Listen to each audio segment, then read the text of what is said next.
Bonsoir et bienvenue dans ce 16e épisode du Café Multiverse où on vous accueille ce soir à 3 avec une invitée, Émilie. Émilie qui est notre spécialiste Disney et drama. Voilà, voilà, voilà. Salut Rayab, salut Émilie. Salut Greg, ça Salut Ariel, va? salut Cradle. Alors, ce soir on va vous parler de Encanto, le dernier dessin animé de Disney. Et donc je vous rappelle le principe de l'émission. On ne sait pas, Greg et moi, donc on ne sait pas parler du film. On l'a vu chacun de notre côté. On l'a même vu deux fois. Hein, Ouais. c'est vous dire. Émilie, bah, pour le coup, étant comme c'est ma femme, du coup, on en a parlé, mais ça va rien changer. Et il y aura une première partie de l'émission qui sera sans spoiler. On va essayer de pas vous divulgacher le truc parce que quand même il y a des belles choses à savoir sur ce film. Et une deuxième Une partie première partie, on va aller dans les détails. Voilà. une première partie où on ne parlera pas de Bruno On ne parlera pas de et Bruno. où on parlera de Bruno, c'est ça? Voilà. On C'est ça. parlera seulement de Mirabel. Alors, on va commencer par se représenter, comme chaque semaine. Donc, en ce qui me concerne, je suis responsable de la communication numérique dans une collectivité territoriale. Et dans une autre famille, j'ai été responsable des invités pour les festivals Japan Expo et Comic Con France. Greg, à ton tour. Moi je m'appelle Greg Deiser, je suis dessinateur, auteur de bande dessinée et caricaturiste en événementiel. Et Émilie. Bonsoir. Donc moi, ça fait près de 20 ans que je suis passionnée par le Japon, les mangas. Je suis venue à aimer également la Corée du Sud avec ses K-dramas et la K-pop. Et je suis également une grande fan de Disney depuis toujours. Voilà, voilà, voilà. C'est pour ça qu'on l'avait invité ce soir en tant que première invitée du Café Multiverse. Alors, Car dans l'idée, c'est un projet qu'on a en ce moment. On se dit, tiens, il y a des émissions, on connaît tous des gens de la partie, que ce soit des musiciens, des auteurs. On vous réserve quelques surprises pour des les émissions surprises. à venir. Là, en ce moment, c'est en train de doucement se booker. Enfin, moi, je suis très, très fier de pouvoir partager cette émission avec d'autres et de recevoir des invités. Donc, bienvenue, Émilie. Très heureux de faire l'émission avec toi. Voilà. De même, merci. Et donc, moi, la première question que je vais vous poser, je vais commencer avec toi, Émilie. Est-ce que tu attendais quelque chose particulièrement de Encanto? Quand tu as eu l'annonce de Encanto, parce que toi tu es vraiment à fond dans le milieu Disney, tu fais partie de beaucoup de groupes Facebook, etc. Encanto, qu'est-ce que ça a inspiré à toi ou aux personnes de ton groupe, aux fans de Disney en général? Alors, perso, je ne voulais voir aucune bande-annonce, j'ai rien voulu lire dessus. Je suis allée en total impro au cinéma pour le découvrir à 100%. Et je veux dire, mais toi par rapport peut-être au moins à l'affiche, au nom, etc. T'attendais quelque chose ou bien tu t'y allais à reculons ou comment ça s'est passé? Non, non, j'étais pas convaincue plus que ça, c'est-à-dire que j'avais pas d'attente particulière. J'y suis vraiment allée en me disant, bon, bah, tentons le coup. J'attendais rien. Et au final, en fait, comment dire, quand j'y suis allée, c'était vraiment en me disant, bah, bon, bah, c'est le nouveau Disney, enfin, faut aller le voir. Je veux dire, faut bien le voir pour pouvoir en parler. Mais j'avais pas d'a priori ou d'attente particulière. Je suis assez bon public sur les Disney. Et du coup, j'étais pas partie en me disant il faut qu'il corresponde à une image particulière du classique Disney tel qu'on le connaît. J'étais vraiment partie dans l'optique de me dire bon bah allons découvrir ce monde magique dont on nous parle et après j'avais pas eu l'écho de comment ça se passerait, si c'était une famille ou quoi, je ne le savais pas et c'est une famille. Donc du coup, après, c'est dans la bande-annonce, certes, mais comme du coup, je n'ai pris aucune information, j'y suis vraiment allée en me disant, allez, on saute direct dans l'eau, bah voilà, j'ai vraiment eu la totale surprise de A à Z. Et toi, Greg? Et ben, en fait, j'allais reposer une question à Émilie. Dans ton rapport à Disney, toi qui es fan et vraiment hardcore, est-ce que tu continues d'être autant enthousiaste, par exemple, par rapport au tout dernier, par rapport à Raya? Est-ce que Disney, ça reste une valeur sûre pour toi, ou bien tu fais partie de ceux qui, à force, se disent oui, bon, ben, soit moi, par exemple, j'ai une autre, dans mon entourage, j'ai une autre fan de Disney, où elle, Maintenant qu'on est sorti un peu du cycle princesse, tu vois, qui cherche à trouver le prince charmant, qui a beaucoup de mal avec ce changement-là de paradigme de, ben, on est en train de revisiter un petit peu les Disney. Et puis, le but pour une protagoniste féminine n'est pas forcément de tomber amoureuse du prince charmant et puis qu'ils vécurent heureux et eurent beaucoup d'enfants. Comment tu te positionnes par rapport à ça? Alors, j'avoue qu'au début, j'avais pas forcément vu venir le truc parce qu'en fait, un des premiers qui m'a marqué sur ça, c'était Frozen. Et donc forcément, il y avait quand même cette petite histoire d'amour malgré tout au milieu de tout ça. Mais c'est vrai que quand on est arrivé, on a eu Vaiana, bon, pas d'histoire d'amour, ok, on a eu Raya, tout ça. Et au final, bon, bah, je m'y suis habituée. J'avoue qu'au début, j'ai eu ce petit manque de se dire, alors, il est où le petit chéri qui va arriver ou celui qui va la protéger? Et au final, bah non, Disney veut envoyer maintenant une communication sur le fait que c'est pas parce que on est une femme qu'on a besoin d'un homme pour nous protéger ou être voilà Hmm, indispensable à la vie de l'héroïne. Et bon, non, je m'y suis très bien faite. Au début, hmm, c'est vrai qu'on a ce petit manque parce qu'on a cette habitude de la trame hmm. où bah, la princesse vient à la rencontre de son prince et au final, bon, on se dit au début, tiens, Hmm. surprenant, c'est vrai que ça manque. Et puis, non, on s'y fait très bien. Du point de vue des parutions Disney, je trouve d'ailleurs pour cette réflexion-là, et je vais répondre à ta question Pierre ensuite, mais c'est que d'un côté il y a les dessins animés, donc même s'ils sont faits en images de synthèse, qui sont beaucoup plus modernes, alors que toute la refonte de Disney et les ressorties en film live s'intéressent quand même à des canons de Disney et des contes en général qui reviennent beaucoup sur le principe du prince charmant et tout. Donc on dirait que finalement les films ont finalement 50 ans de retard par rapport au dessin animé. Je sais pas si vous le ressentez Et comme ça. les films ont eu cet effet, avec les films Pixar également, Mm. de brouiller un petit peu les cartes au niveau du Disney, parce que j'ai vu pas mal de gens toujours être surpris de se dire, mais c'est une comédie musicale en fait. Mais en fait, les Ouais. Disney depuis très longtemps, c'est des comédies musicales. Et ça a toujours été. Et voilà, et ceux qui ne le sont pas, c'est soit des Pixar, soit Ouais. ce sont des films live. Et ça, c'est amusant de voir qu'il y a des gens qui mélangent encore tout ça. Sans compter Alors il y a... ceux qui pensent qu'il y a tout ce qui est de DreamWorks et compagnie qui sont des films de Disney, mais ça c'est une autre Oui, histoire. alors là, oui, c'est encore autre chose. Mais tu sais, il y a une exception à la règle dans Disney, c'est Zootopie. C'est vrai. Zootopie, c'est le buddy movie, c'est plus un 48 heures like que réellement une comédie musicale Disney. La musique y est présente, donc il y a bien un titre de Shakira et tout, mais elle est présente en tant que personnage fictif qui fait de la musique. Et d'ailleurs, ça me permet de faire un petit aparté, mais donc les réalisateurs, ce sont les réalisateurs de Zootopie. Donc D'accord.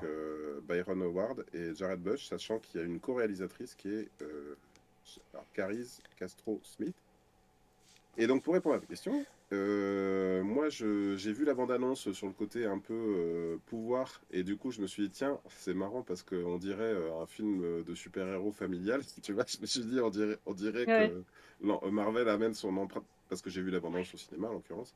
Euh, sur le coup, je sais pas si j'étais super enthousiaste, mais souvent, j'ai ça, moi, avec les bandes-annonces. J'ai besoin de temps pour digérer qu'on va me présenter quelque chose de nouveau, notamment.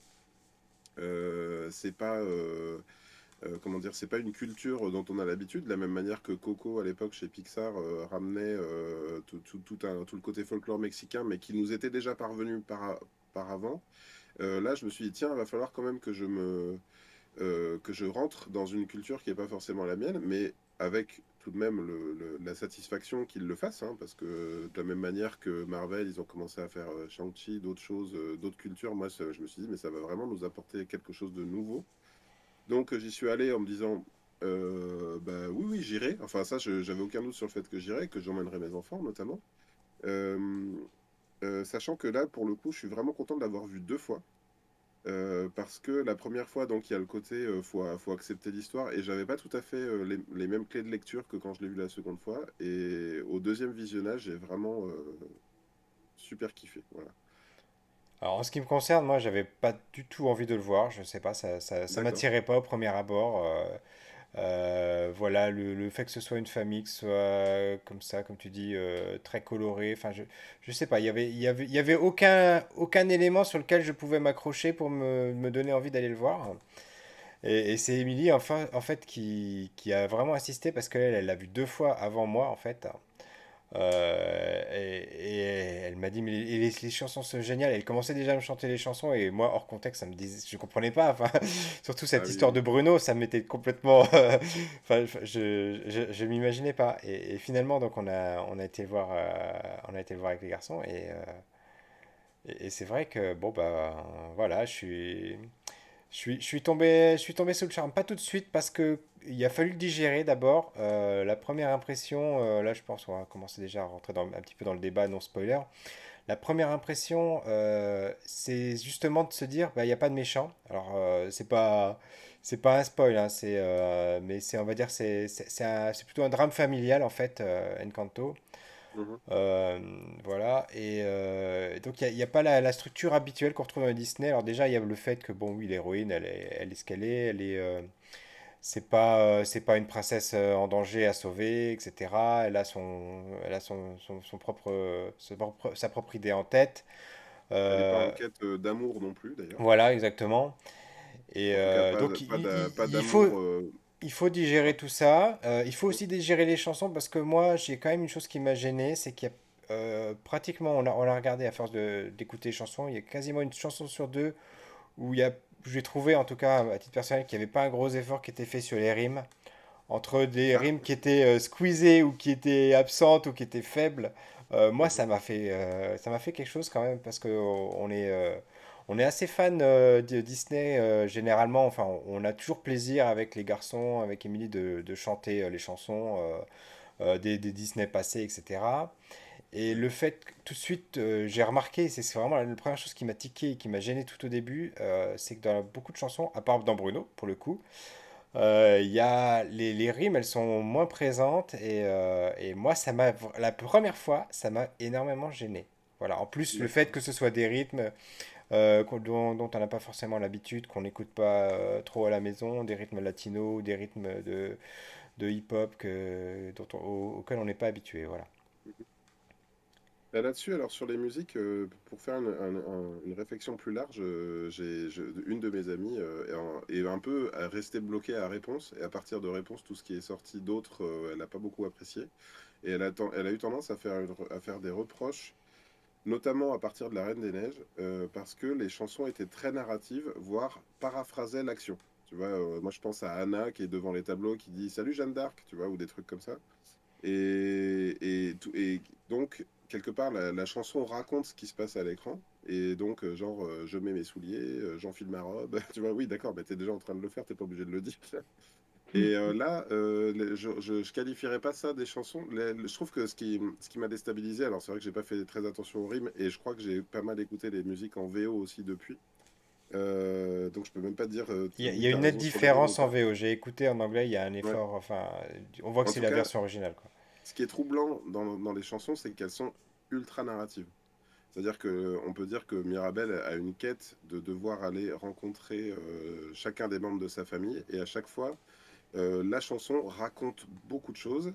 Et d'ailleurs, à l'image, on n'a même pas parlé du sujet, hein, donc on parle de l'héroïne, donc s'appelle Mirabel, et c'est la seule dans une famille où chacun a un super pouvoir et qui lui a été délivré à un moment donné de sa vie, quand il rentre dans l'adolescence.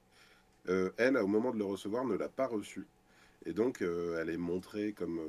Elle est traitée différemment dans sa famille. Et donc, elle va en quête de. Comment dire, auprès de chacun des membres de sa famille. Et à chaque fois, il y a une chanson qui est très, très, très narrative, qui raconte l'histoire. Et je dois avouer que si on n'est pas très accroché, et notamment mes enfants ont beaucoup, après le premier visionnage, écouté les chansons sur Spotify. Et de loin, je n'avais pas le sens, donc j'avais des mélodies qui me restaient en tête, que j'ai trouvé super agréables, mais par contre je me disais, mais attends, mais qu'est-ce qu'elle raconte déjà cette chanson? Tu vois, il a vraiment fallu que je les écoute au casque pour avoir toutes les subtilités des chansons. Alors, et toi, Émilie, qu'est-ce que tu en as pensé des chansons et aussi, qu'est-ce que la communauté Disney que tu fréquentes a pu en penser? Alors moi, je vais revenir déjà sur le nombre de visionnages. En fait, quand je suis sortie de mon premier visionnage, justement, bah, je suis sortie mitigée. Je suis sortie en me disant, qu'est-ce que j'ai vu? J'ai pas trop compris forcément sur le coup. Je pense qu'il y en a beaucoup qui, premier visionnage, sont là en train de se dire, bah ouais, c'est surprenant. Et au final, comme je dis toujours, je dis la première fois, on se dit ouais, ok. Deuxième fois, on dit ah super. Troisième fois, on est conquis. Voilà. À partir de la troisième fois, c'était foutu. J'écoutais les musiques tout le temps. J'étais à fond dans l'histoire. J'étais émue à chaque fois. Donc vraiment, moi personnellement, je l'ai très très bien vécu tout ça. J'ai adoré. Niveau chanson, euh, le- la première, en gros, présente la famille. Et je peux comprendre ton ressenti sur les rimes et tout ça. Soit. Sur les autres, je te trouve un petit peu dur parce que en écoutant bien, j'ai trouvé quand même qu'il y avait quand même un effort sur les rimes. Voilà, vraiment. Donc, et Ton avis n'est justement, pas moi, validé, j'ai Pierre. vraiment adoré. Voilà. Ouais, non, j'ai vraiment adoré. Mais Et même c'est les intéressant enfants que ceux étaient qui nous conquis. regardent ou qui nous écoutent nous donnent leur impression en commentaire. Je suis curieux de savoir si c'est une impression qui est partagée ou si c'est vraiment quelque chose que je suis le seul à avoir ressenti. En fait, ce qu'on peut dire quand même, pour revenir à la complexité des paroles et à la complexité de la narration des paroles, c'est on a affaire à un film qui est assez complexe, dans le sens où à chaque fois je me pose la question de quelle est la lecture des enfants, et je pense qu'ils voient le côté aventure, belles images, clairement ils ont été conquis par...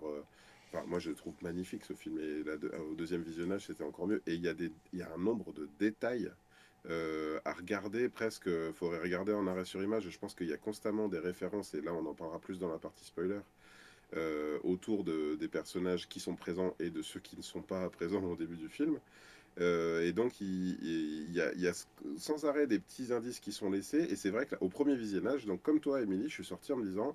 Alors, soit, je me rappelle même plus, j'ai l'impression, en l'ayant vu une deuxième fois, que peut-être je m'étais endormi un tout petit peu sur le premier visionnage. Ça m'arrive souvent au cinéma, on va commencer à me... Je pense on va faire un hashtag, hein, donc Don't sleep in the cinema. Et donc, je trouve que le film est complexe de par sa structure narrative parce qu'il y a beaucoup, beaucoup, beaucoup de protagonistes. Et comme tu disais, Pierre, donc là, bah, je sais pas si c'est pas un spoiler effectivement, mais on n'a pas affaire à un gros méchant qui écrase tout. Et d'ailleurs, parmi mes contacts, ceux qui regrettent et qui n'aiment pas, de la même manière qu'ils n'avaient pas aimé Inside Out, tu sais, vice versa. En fait, on dirait qu'ils ont du mal s'il n'y a pas en face un gros méchant Un charismatique, antagoniste, une ouais, bien Cruella, identifié, oui. tu vois, une Cruella, une Maléfique. D'ailleurs, quelque part, je trouve que Disney, ces dernières années, a beaucoup communiqué autour de ces méchants. Tu vois, ils ont réédité les DVD avec les couvertures, les méchants à la place. Ils font des jeux de société autour de ça. Donc là, c'est vrai qu'on n'est pas du tout là-dedans. C'est beaucoup plus subtil que ça. Et effectivement, au premier visionnage, tu sors du film en disant ok, mais qu'est-ce qu'il nous raconte en fait, tu vois, quelle est la fin? Et voire même après le deuxième visionnage, j'étais pas encore tout à fait sûr de certains points de détail que je vais pas aborder tout de suite, mais sur la fin. Est-ce que j'ai encore posé la question aujourd'hui? Au fait, à la fin, est-ce que tout rentre dans l'ordre complètement? Est-ce que tu vois, enfin, j'avais vraiment des doutes. Et, Néanmoins, voilà. Alors c'est un peu bizarre parce que du coup, on n'est pas du tout payé par Disney pour dire à nos auditeurs d'aller le voir plusieurs fois. Mais pour tous ceux qui ont un tout petit doute, effectivement, au premier visionnage, on vous invite maintenant ou plus tard à le revoir parce que je trouve que le film est très riche et très, très réussi. alors, oui, on va revenir un petit peu sur l'aspect visuel parce qu'on en a déjà parlé beaucoup de l'histoire, mais Mm. effectivement, visuellement, il est très impressionnant, les expressions des Mm. personnages, etc., les animations. Les mimiques, enfin, c'est vrai que comme tu dis, quand on le revoit une deuxième fois ou plus, on peut s'attarder sur les mimiques des personnages. Quand il y en a un qui dit quelque chose ou qui réagit, qui fronce les sourcils, etc. C'est des choses qu'on avait déjà l'habitude, forcément, dans Disney, ça a toujours été quelque chose de qualitatif, mais là, ça a atteint un niveau qui est vraiment très très impressionnant et je suis même pas sûr que même dans les 2D, voilà, on allait aussi loin dans les détails, hein. Et puis le rythme va à toute allure dans le film. C'est-à-dire que on s'attarde pas pour avoir le personnage qui va faire comme ça.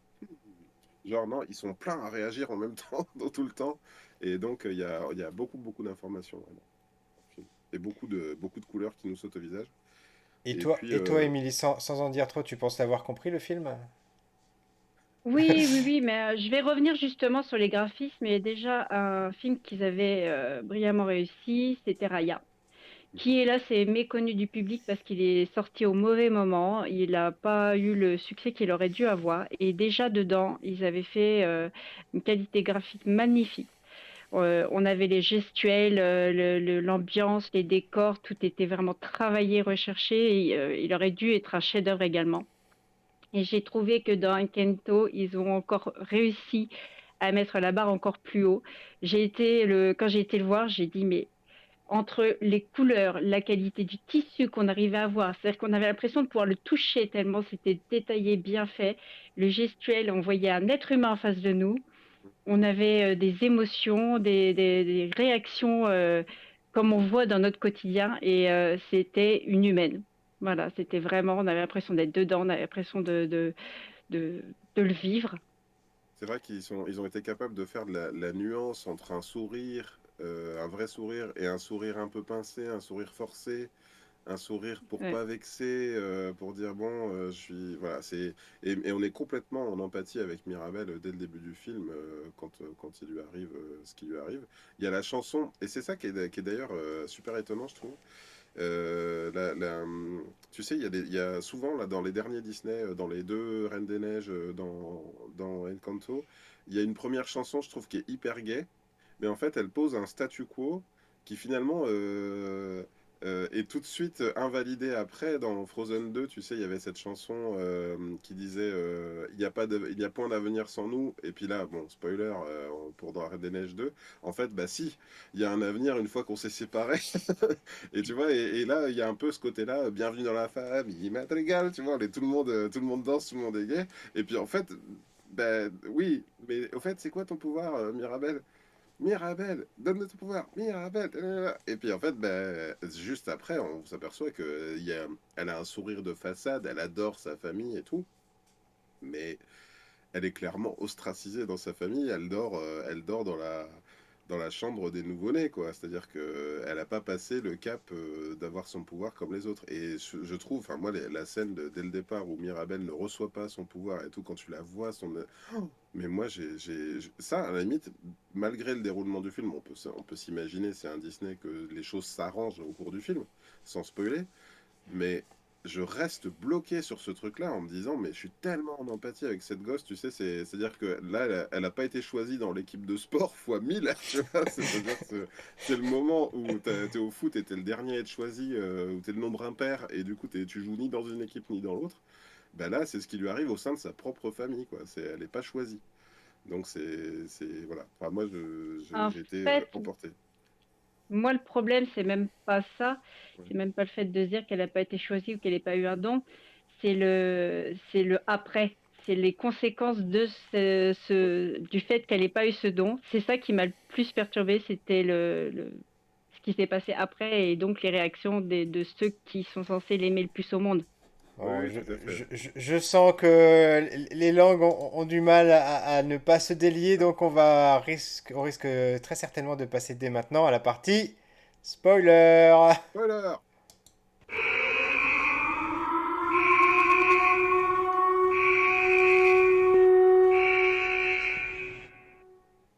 Voilà, tout le monde est encore là, c'est bon, on a perdu personne pendant la transition, c'est parfait. Alors, qui veut commencer? Voilà. Qui va parler de Bruno en premier? Les jeux sont faits, rien ne va plus.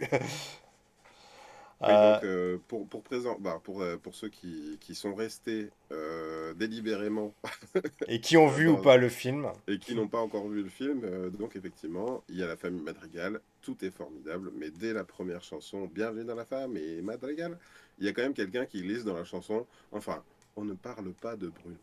Voilà. Oui, Et qui donne lieu à une vraie chanson après qui est assez fantastique. D'ailleurs, je parlais de la famille Madrigal, moi je me disais c'est vraiment la chanson qui va emporter le pli. Je m'attendais pas du tout au phénomène qui s'est passé, donc apparemment donc la chanson We Don't Talk About Bruno est devenue numéro un enfin elle est passée devant en termes d'écoute sur En Spotify, streaming, en oui. streaming. Euh, Devant La Reine des Neiges, donc, devant Libéré, délivré. Alors moi je pense que ça s'explique partiellement parce que Libéré, délivré, ça sortait encore en CD à l'époque. Effectivement, Enfin, oui, oui. Et on puis ça avait fait la longtemps VO. qu'elle est sortie. J'imagine Ouais. pas que les gens l'écoutent en boucle encore régulièrement, même si elle doit quand même avoir son succès. Je pense même au contraire, tu vois, qu'il y a un effet. Enfin, les créateurs s'excusent encore d'avoir écrit Libéré, délivré et que ce soit rentré à ce point-là dans les familles. Par exemple, petite anecdote, on est allé voir, mon épouse Anne-Claire nous a offert à tous les quatre, on est allé avec les deux enfants voir le concert Disney à la Altony Garnier à Lyon. C'était pas, c'est d'ailleurs c'était super bien. A priori, je me dis je suis pas forcément la cible, mais il y avait certaines des chanteuses originales qui étaient venues et puis il y avait des chanteurs qui interprétaient l'ensemble enfin pas l'ensemble du répertoire Disney, mais un beau florilège avec des images de films derrière et un orchestre philharmonique, donc c'était vraiment beau. Et au moment où il y a la chanteuse qui chante Libéré, délivré, qui est arrivée et qui a dit vous aimez Libéré, délivré? Et il y en a eu plusieurs dans le public qui ont fait non, on n'en peut plus! Alors qu'ils sont quand même venus voir un concert Disney, quoi. Voilà. Et donc, oui, We Don't Talk About Bruno, c'est assez drôle d'ailleurs.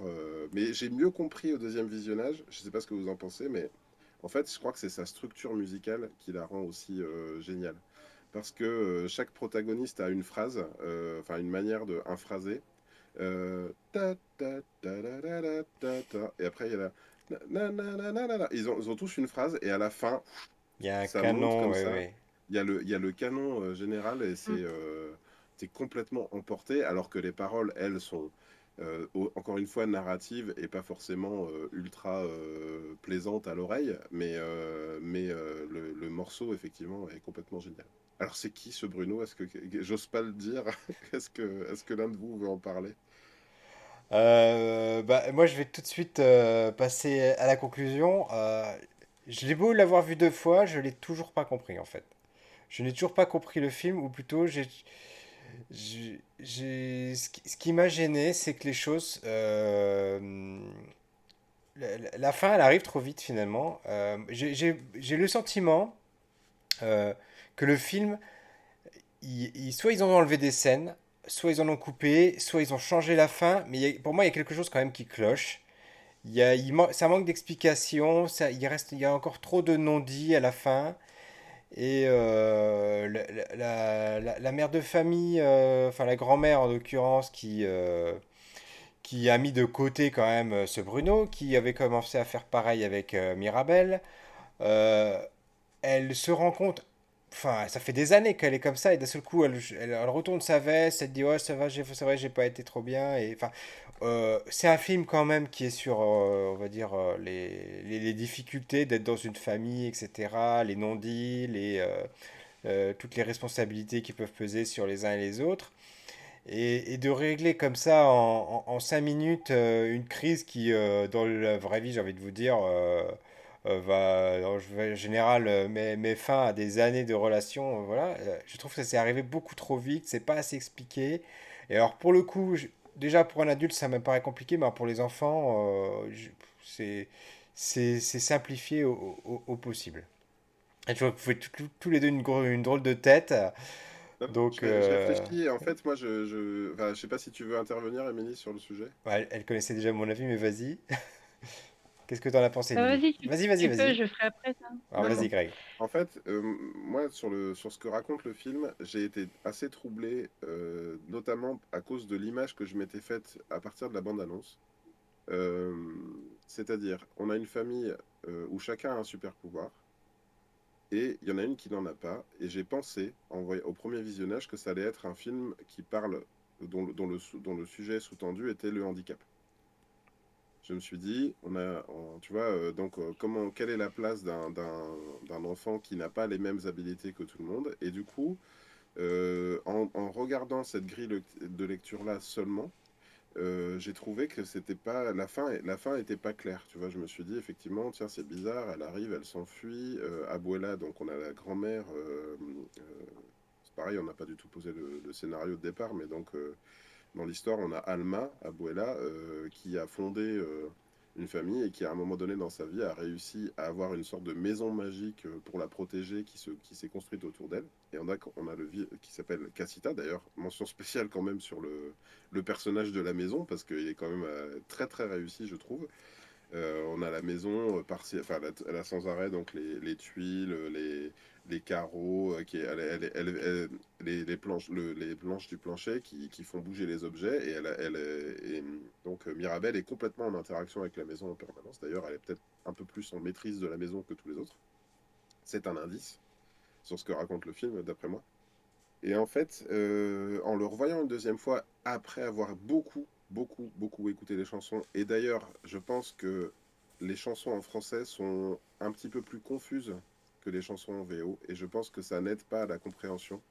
Des fois, il y a des choses qui sont un peu criées comme ça, tu vois, et moins que chantées, notamment bah, il y a Bruno, il est doublé par José Garcia, et je trouve qu'il n'est pas dans le chant, tu vois, quand il chante, il vient un peu comment dire, slammer plus ses phrases, et du coup, je trouve que c'est moins limpide en termes de compréhension. Mais en fait, là, ce que j'en ai compris du film, et je trouve que c'est pas évident à comprendre, notamment pour les enfants, et on avait presque envie de leur expliquer après, c'est qu'en fait, euh, Mirabelle, elle n'a pas de pouvoir parce que elle a la même position que la grand-mère, Alma, Alma, donc Abuela. Elle arrête pas de dire Abuela, c'est grâce à Abuela, nanana. Et en fait, au fur et à mesure, pendant tout le long du film, euh, Mirabel essaye de faire un peu de comprendre quel est son destin. Il y a Bruno, on sait qu'il a une vision et qui l'a concernée elle. Donc elle essaye de trouver sa place, et plus elle essaye de trouver sa place, et plus une antagoniste se crée, même si on la comprend pas comme ça tout de suite, c'est la grand-mère qui lui dit non, non, mais arrête, parce que tu vas tout péter. Et donc, ce que c'est pas pour moi finalement un film sur le comment dire sur le handicap, c'est plus un film sur le choc des générations et presque sur boomer contre millennials, tu vois. C'est-à-dire qu'on a la figure de la grand-mère Abuela et on a la figure de Mirabel qui est plutôt la milléniale et les deux se confrontent, ne s'entendent pas et à un moment donné, euh, quand la dispute monte, chacune est pétrie par ses convictions. Une qui veut à tout prix protéger ce qu'elle a créé, quitte à ce que ça détruise un peu partiellement certains membres de sa famille, voire au fur et à mesure du film, on découvre que ça les a tous détruits, parce qu'en fait, pour se conformer à une forme de perfection, que ce soit donc Louisa, la sœur super costaud, qui doit être forte pour tout le monde, alors qu'en fait, elle a des faiblesses et puis qu'elle commence à avoir des stigmates, Isabella qui doit être la sœur parfaite tout le temps, en fait on se rend compte que même parce que donc Bruno qui a été vu un peu comme un oiseau de mauvais augure parce qu'il voyait l'avenir, donc tout le monde lui a dit mais oui mais en fait à cause de tes visions elles se sont réalisées, donc il a pas du tout été jugé comme il fallait, donc il est même parti d'ailleurs, il n'a pas été viré, Oui, il est parti, oui. il est parti. On découvrira plus tard qu'il est caché dans les murs de la maison, et d'ailleurs ça c'est ultra poignant quand on voit qu'il s'est installé les couverts juste à côté en fait, et qu'il regarde, il mange avec eux juste de l'autre côté du mur. Enfin moi la deuxième fois j'ai vraiment, j'étais complètement en empathie, j'ai vraiment, de toute façon j'ai pleuré la deuxième moitié du film, au deuxième visionnage pour tout vous dire. Et donc au moment où Abuela et Mirabel ne s'entendent plus, il y a une fracture qui se crée entre elles deux. Elles se font face comme ça et crac, la vraie fracture se crée alors que on sentait que Mirabelle commençait à connaître la vérité, elle avait trouvé le moyen de préserver la maison. Et donc, à ce moment-là, quand la fracture se crée et qu'elles décident de ne plus s'entendre jamais, qu'elles ne s'entendront jamais, elles se disent non, c'est ta faute si ça foire. Et l'autre, elle lui dit non, c'est ta faute si c'est foire. La maison s'écroule. Et donc, là où je te rejoins, Pierre, c'est que on est dans un Disney, il faut que ça finisse bien.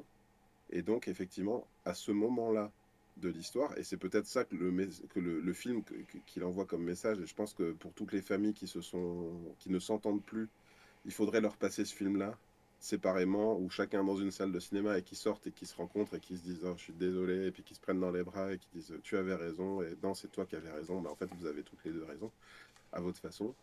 Et donc, une fois que tu regardes le film sous cet angle-là, tu te dis, bah oui, mais dans la vraie vie, effectivement, comme tu dis, Pierre, des disputes ont créé des familles qui ne se parlent plus. Voilà. Et ben dans ce film-là, effectivement, le parti est pris que, en dépit du fait que la maison se soit écroulée, là, elles auraient pu complètement rester chacune sur leur position et ne plus jamais s'entendre, puisqu'elles pourraient tous les deux juger que c'est l'une et l'autre qui sont responsables de la destruction de la maison. Ça se fait un petit peu par magie, entre guillemets, qu'elles s'entendent à nouveau, dans le sens où elles viennent à la rencontre l'une de l'autre. Mais à la limite, si ce film-là, ça peut être une clé de réparation de disputes irrémédiables dans des familles, pourquoi pas? Et toi alors, Émilie, tu l'as compris comment? Cette fin? Bah, alors, en fait, Ou le pour ça, film? faut repartir au début ou même avant. Oui. Pour moi, en fait, Abuela, depuis le début, elle s'est vite retrouvée veuve. Donc, qu'est-ce qui s'est passé? C'est le désespoir d'une veuve, c'est la représentation d'une femme qui devient forte, et sa force, c'est quoi? C'est de donner un foyer à sa famille, qui est le plus important pour tout. Après, l'image des enfants qui ont des pouvoirs, pour moi, c'est la représentation d'une mère qui idéalise ses enfants en disant ils sont merveilleux. Ils ont leurs qualités, ils ont leurs trucs. C'est cette représentation-là. Et en fait, il s'est passé qu'au bout d'un moment, il y a eu ce vilain petit canard qui est arrivé, qui n'a rien de particulier, qu'on pense être particulier, et qu'en fait, on se dit, bah non, en fait, t'es pas si exceptionnel que ça. Et c'est à ce moment-là qu'en fait, elle se rend pas compte que quand elle avait fait sa prière auprès de son mari, comme elle le dit, qui lui dit envoie-moi le miracle. Et le miracle, c'était quoi? C'était d'avoir, parce qu'elle s'inquiétait certainement en vieillissant, de se dire qu'est-ce que va devenir ma famille, que va devenir ma maison, qu'est-ce qui va se passer quand je ne serai plus là? Mes êtres exceptionnels, que vont-ils devenir? Et en fait, elle n'a pas compris que ce vilain petit canard dont elle ne trouvait pas finalement sa place, bah, en fait, c'était celle qui était envoyée par son mari pour lui dire on n'a pas besoin d'être exceptionnel pour avoir un cœur exceptionnel qui fait que bah, une famille, elle a besoin d'avoir quelqu'un comme ça qui les soude. Ouais, Voilà. alors j'irai même un peu plus loin, parce que maintenant, ce que j'en comprends du film, c'est que elle n'a pas de pouvoir, et le seul autre membre de la famille qui n'a pas de pouvoir, c'est la grand-mère, justement. Ouais, alors c'est C'est vrai que là, ça. tu, C'est tu pour ça m'as, que tu m'as c'est sa apporté, représentante. là, Greg, tu m'as apporté des clés de lecture, moi, que j'avais pas réalisées, effectivement. Mais, Voilà. Et en fait, pour moi, ce que raconte le film, même si c'est pas, c'est sous-entendu, et peut-être qu'il aurait fallu une phrase de dialogue qui éclaircisse ça. Mais en fait, moi, ce que j'en comprends aujourd'hui, c'est que Mirabelle va devenir la nouvelle Abuela. Elle va C'est ça. devenir la prochaine grand-mère, celle qui sera capable de fédérer tous. Et d'ailleurs, on en a parlé parce qu'on a tous revu, et d'ailleurs, je suis surpris, mais les enfants, ils ont vu des détails que j'avais pas vus du tout. En fait, chaque membre de la famille a des vêtements avec des indices dessus, des indices sur les pouvoirs qu'ils vont avoir.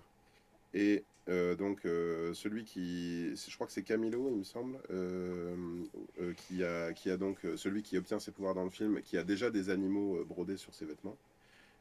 Bruno, il a des yeux, comme ça, tu vois, genre pour dire qu'il a des visions. Isabella, elle a déjà des fleurs. Louisa, elle a des haltères, tu sais, comme motif sur sa robe. Dolores, je crois que c'est des ondes qui font un peu des ondes sonores. Ça ressemble même un peu à un signe Wi-Fi à l'envers.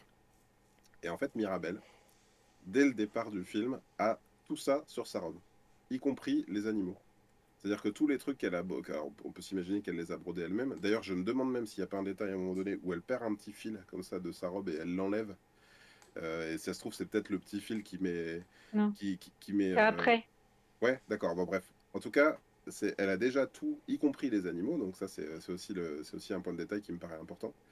Et voilà, c'est ce que je disais, c'est que pour moi, la fin, c'est qu'on peut s'imaginer que vieillissant, et elle est quand même très fatiguée, la grand-mère, Abuela, enfin Abuela, ça veut dire grand-mère, et donc Alma. Et donc là, on peut imaginer que le film nous raconte à la fin que Alma peut partir l'esprit tranquille, parce que la prochaine personne qui va fédérer cette famille et qui va peut-être même faire mieux qu'elle, dans le sens où elle va pas elle va ostraciser personne, elle n'oubliera personne, et voire même elle fait revenir Bruno dans la famille alors qu'il était parti. Donc c'est la prochaine, c'est Mirabel. et donc, Et d'ailleurs, on a un invité qui nous rejoint dans le chat ce soir, Ahsoka ah, Tano, qui nous dit, enfin, en fait, qui vous rejoint sur la théorie pour cette personne. Pour moi, la grand-mère et Mirabelle ont le même don. Mirabelle a tous les membres de sa famille dessinés sur sa robe, voilà, donc qui vous rejoint totalement dans cette théorie. Et donc, c'est là-dessus que je rebondis pour dire que, voilà, effectivement, peut-être que ça aurait pu être plus explicite sur la fin, peut-être que la bougie aurait pu s'éteindre, qu'elle se rallume dans les mains de Mirabel, choses comme ça, enfin, où vraiment où on puisse comprendre qu'il y a une passation de pouvoir, de relais, comme tu dis que oui, Mirabel, bah, c'est la nouvelle représentante de la famille, la nouvelle patriarche. Et moi, ça m'a, voilà. Pourtant, je l'ai vu deux fois. et je l'avais Hmm. toujours pas compris comme ça. Ouais, ouais. Émilie, tu voulais dire quelque chose? Oui, parce que justement, c'est ce que je disais par rapport à Abuela et Mirabel, justement, parce qu'en fait, elle prie auprès de son mari d'avoir ce miracle parce qu'elle constate que la magie se perd. Pourquoi? Parce qu'elle est aussi trop exigeante, tout ça, elle va vieillir. Et c'est ce que je disais. Je disais, quand on est vieux, qu'on est mort, qui va s'occuper de tout ça? Et elle n'a pas compris, justement, c'est pour ça que je te rejoins sur le fait que Mirabel était justement celle qui reprendrait la famille. C'est ça. Et elle est la seule, on va dire, qui les aime tous aussi. Hmm. Parce qu'ils ont tous des petits trucs à se moquer un peu des uns des autres, mais la seule qui les aime sans les juger, c'est elle. Hmm. Et même sa grand-mère, qui des fois est trop dure avec elle, Hmm. bah, elle l'aime plus que tout. Hmm. Et je Oui, rebondis, mais vas-y, vas-y, vas-y, vas-y, vas-y. vas-y. Et je rebondis sur ce que dit Asuka Tano en commentaire. J'espère vraiment une suite pour développer. Et ça, c'est un des sentiments moi que j'ai eu quand même dès le premier visionnage quand même. C'est que j'ai trouvé que les personnages, pour le coup, on parle pas du casting parce que c'est pas un film en prise de vue réelle, mais les personnages sont tous très attachants, même les conjoints des personnages. Donc c'est-à-dire, c'est même plus des personnages secondaires, c'est des personnages tertiaires limite. Et j'ai trouvé ça très très fort d'avoir réussi à faire un panel aussi varié de personnages et aussi attachant. Et du coup, on se dit, ben, on a envie de voir les aventures de la famille Madrigal, on a envie de voir la suite, on a envie de voir comment ça s'est passé, on a envie de voir, d'en savoir plus sur leur pouvoir, etc. quoi. Alors, je suis d'accord et pas d'accord à la fois, dans le sens où pour Mm. moi, pour être dans cette nature de film-là, il faudrait que la suite se passe au moment où Mirabel est déjà grand-mère, ensuite, tu vois, avec d'autres pouvoirs, d'autres familles, et quels seraient les défis d'une Mirabel qui aurait grandi, tu vois. Et je sais pas si Disney ira jusque-là. Euh, Après, pour revenir sur la grille de lecture du film, et je suis d'accord que on parle beaucoup et on montre beaucoup cette chandelle, tu sais, qui disparaît. Et donc, c'est le symbole. Et d'ailleurs, en revoyant le film aussi, je me suis rendu compte que le moment où elle fait, où elle fait cette chandelle, c'est pas seulement que ça a créé un foyer autour d'elle, c'est que ça a carrément tué les assaillants qui ont tué son mari. Tu sais, c'est un détail que j'avais pas vu. Mais effectivement, à la fin, et c'est aussi ça qui m'a perdu. À chaque fois, je me dis, mais attends, mais à la fin, est-ce qu'ils ont récupéré leur pouvoir tous ou pas? Et on est obligé de Oui. débattre après, de se dire, mais je sais plus, en fait, tu vois, est-ce que Louisa, elle a récupéré sa super force ou juste elle est forte normalement, tu vois? Est-ce que Isabella qui fait apparaître des fleurs, elle fait toujours apparaître des fleurs après la fin du film ou pas? Et à chaque fois, je suis obligé vraiment de me reposer la question. Mais en tout cas, la chandelle disparaît. Si tu veux, la symbolique du passage de pouvoir depuis Alma envers Mirabel, c'est la poignée de porte à la fin. Ils disent, on t'a fait une poignée de porte. Et au moment où ils reconstruisent la maison de toutes pièces, en disant, elle n'est pas parfaite. D'ailleurs, mention spéciale, tu parlais des personnages tertiaires. Il y a quand même le papa, à un moment donné, tu sais, ils remettent des briques en forme de papillon et tout. Et il y a quand même le papa qui a réussi à en placer une à l'envers, le papa de Mirabel. Donc moi, j'ai trouvé le point de détail trop génial. On nous présente comme un gros maladroit depuis le début. Et donc, au moment où elle met sa poignée de porte qu'elle n'a pas eue avant, c'est-à-dire les portes dans le film sont la symbolique de leur super pouvoir, de ce qu'ils vont, enfin oui c'est ça, de leur super pouvoir, de ce qu'ils vont obtenir, ben, elle en fait son super pouvoir c'est d'avoir, peut-être ils auraient dû mettre une clé en réalité plus qu'une poignée de porte, tu vois, mais en tout cas au moment où elle passe la poignée de porte, la Casita revient, c'est-à-dire que c'est plus seulement la maison qu'ils ont construite de toutes pièces, c'est Ouais, la, c'est l'âme de la maison qui revient. D'ailleurs, ouais. D'ailleurs, je trouve ça intéressant aussi, tu sais, parce que en termes de danger, tu sais, dans les structures narratives, il y a toujours le moment où il faut qu'on pense que le protagoniste ou un des proches du protagoniste décède, meurt et revient. Dans le livre de la jungle, à un moment donné, il y a Balou qui passe pour mort. Dans Robin des Bois, il y a Robin, on le pense mort, on le pense noyé dans les douves du château. Et bien là, en fait, le personnage qui endosse ce sacrifice et cette mort, c'est Cassita, c'est la maison. Et donc là aussi, c'est un peu troublant parce que la maison est détruite, mais c'est le personnage qui meurt à ce moment-là. Et comme dans tout, bah, dans Frozen par exemple, donc il y a le moment où Anna, elle devient complètement gelée, donc on se dit, bah, elle est morte, c'est trop tard. Enfin voilà, à chaque fois il y a ça. Il y a Olaf dans Frozen 2, hein, pour si vous mettez un petit peu donc ce personnage, l'utilité d'un personnage pareil. Ben là, c'est Cassita, donc c'est assez rare quand même pour être souligné. C'est une maison qui meurt dans le film, c'est pas une personne voilà, qui est laissée pour morte. Et donc, on revient à la fin du film. Au suite, il y a Ascatano qui nous dit si c'est possible, dans Peter Pan 2, Wendy est plus vieille et maman. Voilà. Ah oui, bah, Et pourquoi toi, Emile, t'aurais voulu les voir, les personnages évoluer? T'aurais voulu voir une suite? Ça t'aurait intéressé? Pas du tout.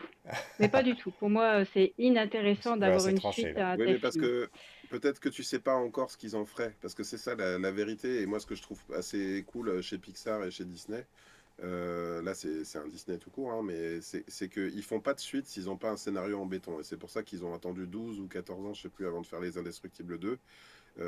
Moi, tu sais, quand je m'imaginais Les Indestructibles 2, justement, bah, comme la personne qui a commenté, j'ai oublié son pseudo, je m'imaginais que ça pouvait se passer des années après. Par exemple, que le monsieur indestructible soit plus le papa qu'on connaît, mais que ce soit Flèche qui soit devenu papa à son tour, tu vois. Mais moi, je pense au contraire, faut leur faire confiance et ils feront pas de suite s'il n'y a pas quelque chose à raconter et si tout a été dit. Ils feront pas de suite qui racontera exactement la même chose, comme le postulat que j'imaginais tout à l'heure.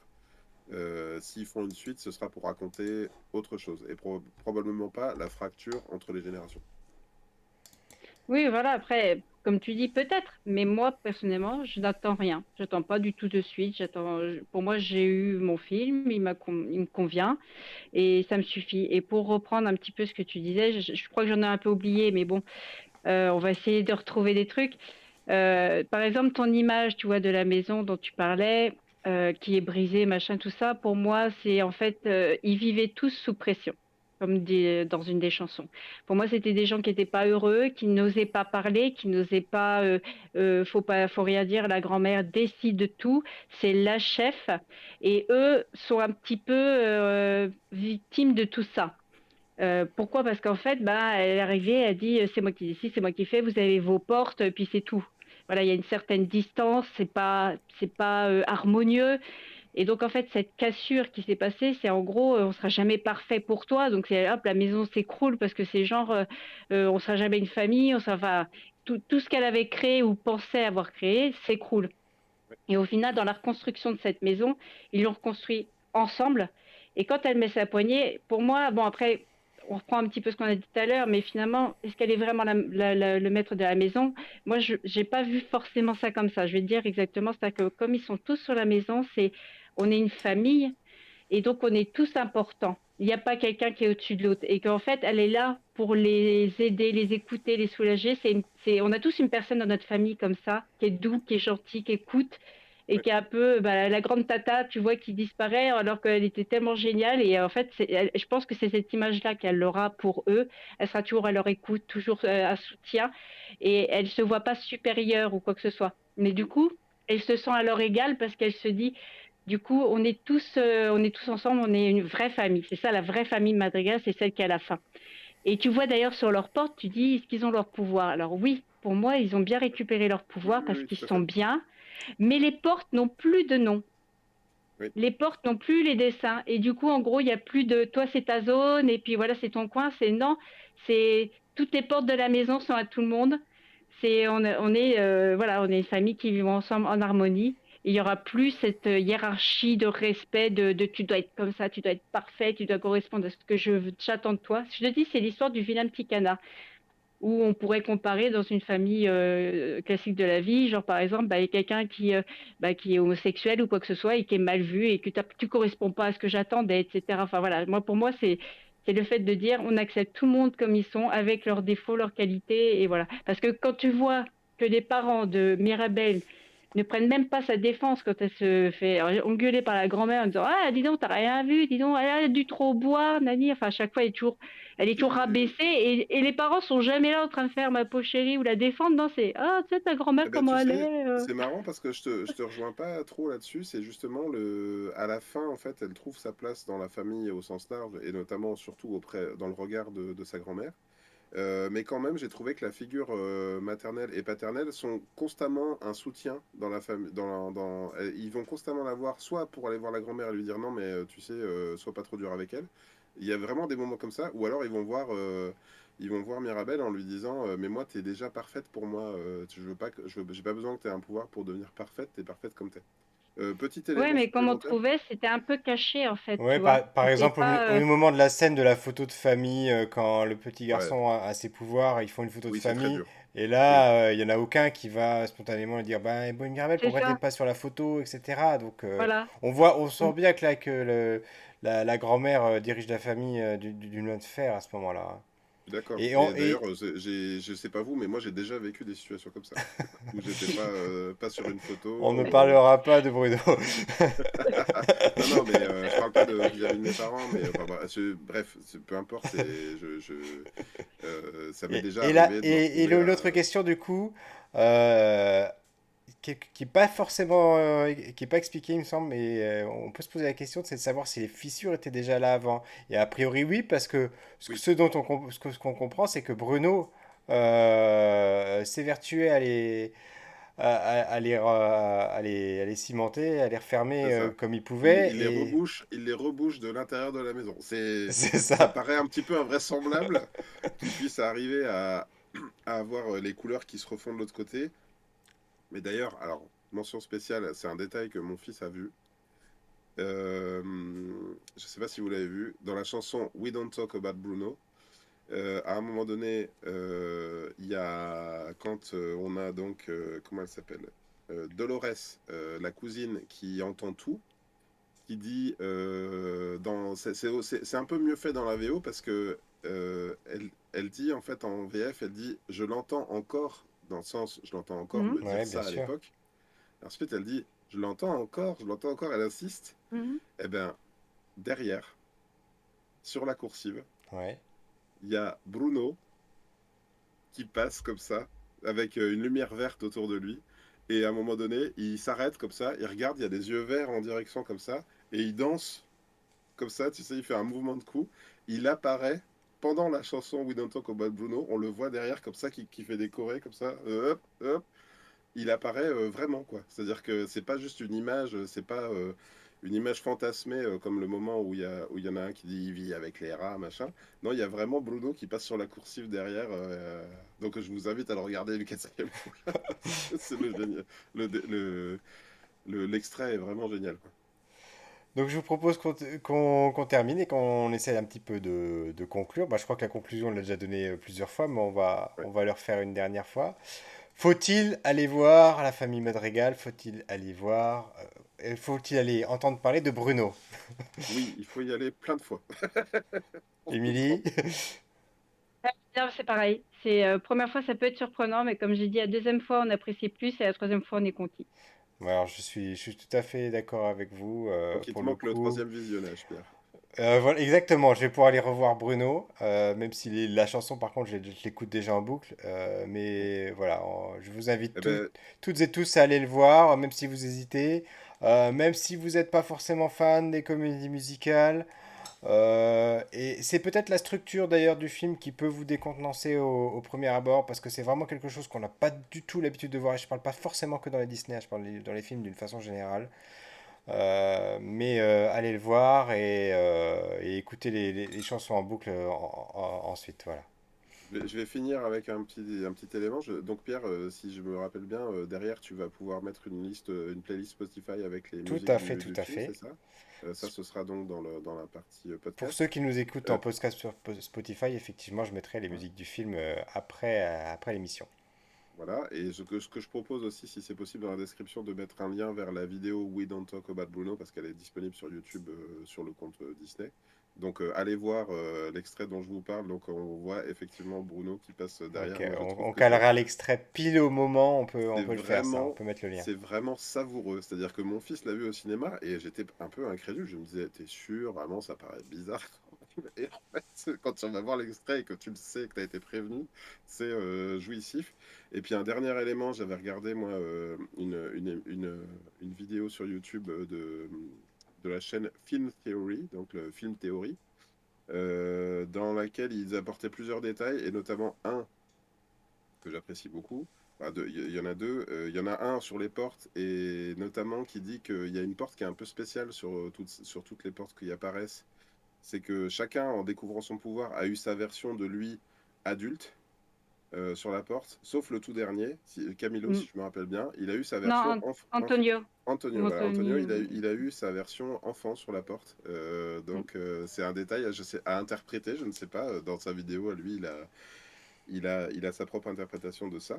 Moi, je me dis, c'est peut-être parce que finalement, ils ont l'image de, au moment où la maison va être détruite. C'est-à-dire, Peut-être. et sinon, dernier détail que je trouve savoureux, c'est que donc le personnage principal s'appelle Mirabelle et elle est à une lettre de s'appeler Miracle. C'est ça. Voilà. Et donc à la fin, ce que ça raconte, c'est notre miracle, c'est toi. Et ben oui, bah, de toute façon, elle s'appelle quasiment Miracle à une lettre près. Voilà. Tu voulais dire quelque chose pour terminer, Émilie, par rapport à ce film, ou on passe à la Oui, dernière partie de l'émission après? c'était le Après. dernier petit truc rigolo par rapport à l'histoire d'amour que tu disais qu'il n'y en avait pas. Mais il y a quand même un bon petit cliché là-dedans du Mariano, Mhm. euh, qui est là, j'ai un trop plein d'amour à donner.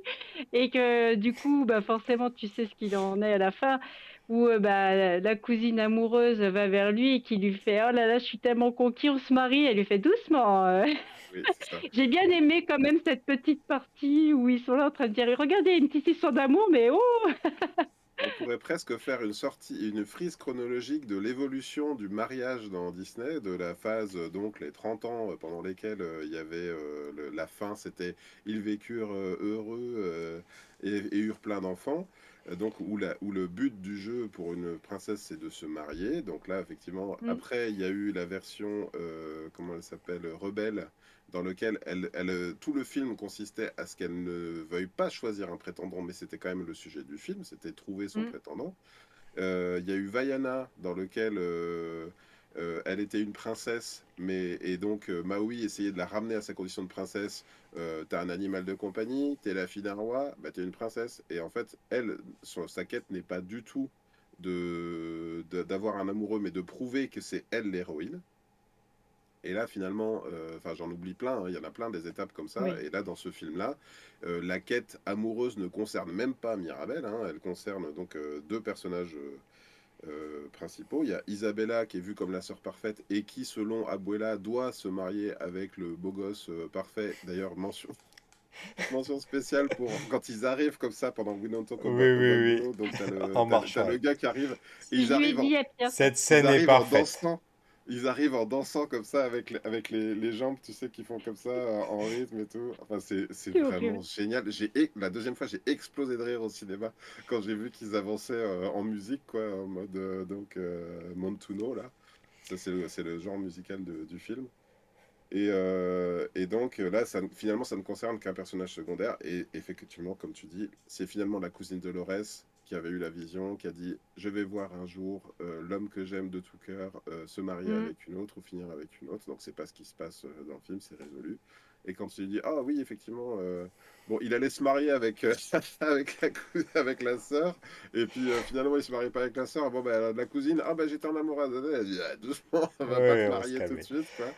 Et donc, On va Et se tu vois calmer là, aussi sur la fin d'émission et ah, on va devoir s'arrêter là parce que sinon je sens que je vais pas vous tenir et on va tenir 2 heures comme ça. Voilà, voilà, voilà. Donc je suis obligé de reprendre les rênes et de dire voilà, on a donné notre conclusion. Allez voir le film. Si vous voulez en dire plus, si vous voulez en parler avec nous, dites-le en commentaire. Envoyez-nous des messages sur Twitter, sur Facebook, sur Instagram. N'hésitez pas, n'hésitez pas. Et on termine cette émission en donnant nos petites recommandations de la semaine. Alors Greg, ok, ok, Abuelo, on va finir l'émission. On va faire ce que tu dis. Greg, allez, comme c'est toi qui parles, on commence par toi. Ah là là, j'ai pas du tout préparé T'as pas du tout de. Est-ce préparé? que j'ai déjà parlé de la BD Bergère Guerrière? Ou Je ne pas? crois pas, non. Bah écoute, voilà, moi je viens de terminer Bergère Guerrière, le tome 4. Je recommande cette BD parce que je trouve que donc c'est sorti chez Glénat. C'est assez moderne et ça raconte, j'ai l'impression d'avoir déjà dit, mais c'est pas grave, ça raconte l'histoire d'un village dans lequel tous les guerriers sont partis au combat et ne sont jamais revenus. Et donc, il ne reste plus que les femmes dans le village. Et comme elles étaient plus vouées à être bergères et à s'occuper de moutons, elles forment une caste de guerrières, donc les bergères guerrières, qui chevauchent des moutons pour aller combattre les menaces en dehors du village. Et j'ai trouvé ça plutôt rafraîchissant comme pitch de départ. Voilà, je recommande cette bande dessinée. Ok. En ce qui me concerne, j'ai trois choses. J'ai la BD de Goldorak que j'ai enfin commencé, dont on fera bientôt une émission avec des surprises. Ah, Voilà. stay tuned. J'ai commencé deux séries Netflix également. J'ai commencé enfin donc Cobra Kai après avoir vu Ah, le film de Karate Kid. On l'a commencé, on l'a regardé cette semaine avec Emily. On a regardé le premier épisode. Alors c'est des épisodes courts, je suis assez surpris, agréablement surpris que ce soit justement des formats de ce type-là. c'est Du coup, combien? C'est 40, bah, 30 c'est minutes? même moins, hein, c'est entre 20 et Ouais, 30 minutes, hein. Eh oui, d'accord, mais c'est quand c'est même pour des ça que je formats les ai courts. regardés vite alors. D'accord, ok. Voilà, voilà. Donc, effectivement, ça donne tout de suite envie de voir la suite. Et même si vous n'avez pas vu les films, pour le coup, c'est pas trop gênant parce il y a des flashbacks, effectivement. Constamment des rappels. Mais c'est Et quand même plus savoureux quand on a connu Johnny Lawrence John, oui, oui, de oui, le oui, oui, oui. redécouvrir adulte, décrépit un Et peu. l'autre série, j'ai commencé Archive 81. Et Ah, il va falloir que je m'accroche pour y aller parce que c'est quand même une série un peu d'horreur. ah, Et je me suis arrêté un peu après la moitié du premier épisode parce que ça commençait vraiment à devenir très angoissant. Il était tard, j'étais fatigué et c'était un peu trop stressant pour moi. Je me suis dit, je vais regarder ça quand il fait beau, quand ça sera en pleine journée. Voilà, voilà. Et toi, Émilie, tu as des choses à nous recommander? Toi, par exemple, qui est la spécialiste des dramas, si on devait se lancer dans les quatre dramas, quelle série nous conseillerais-tu pour commencer?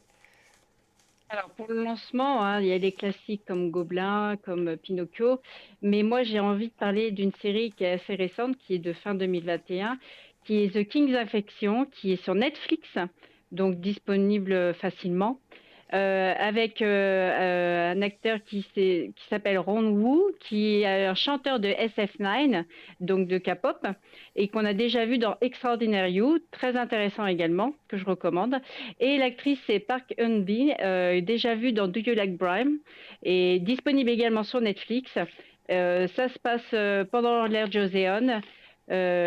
Je vais pas forcément vous raconter toute la trame parce que j'ai peur un peu de spoil. Je ne sais pas ce qu'ils ont mis forcément dans Hypnosis, mais en fait, elle est une jumelle. Elle naît en même temps que son. Donc il y a le frère et la sœur. Et donc au jour de sa naissance, ils doivent tuer la fille qui est née. On ne peut pas garder un roi qui a partagé un utérus avec une fille. Donc du coup, elle doit être éliminée. Et finalement, la mère réussit à la faire survivre et la faire disparaître pour qu'elle puisse grandir et vivre normalement. Et donc la trame part le jour où les deux frères et sœurs finissent par se retrouver. Et là, l'histoire se lance. D'accord, d'accord, d'accord. bon, alors quand est-ce que tu nous prépares un spin-off de l'émission spéciale K-pop, K-drama, Amy? Parce Et que ça je suis viendra, ça sûr que tu as viendra, ça plein de choses à viendra. nous raconter là. En tout En cas, tout cas, j'ai je hâte de vous voir. remercie tous les deux pour cette émission. Je te remercie beaucoup, Émilie, d'avoir essuyé les plâtres en étant notre toute première invitée, hein, C'était très bien, voilà, merci Au Émilie. de cette plaisir. 16e émission. Je remercie Asoka Tano là, qui nous a accompagnés aussi dans les commentaires. Et je vous donne rendez-vous la semaine prochaine où on vous parlera de Tic Tic Boom, un film Netflix. Voilà, voilà. Bonne soirée à tout le monde. Ciao, ciao. Merci, bonne soirée, salut à tous. Ciao.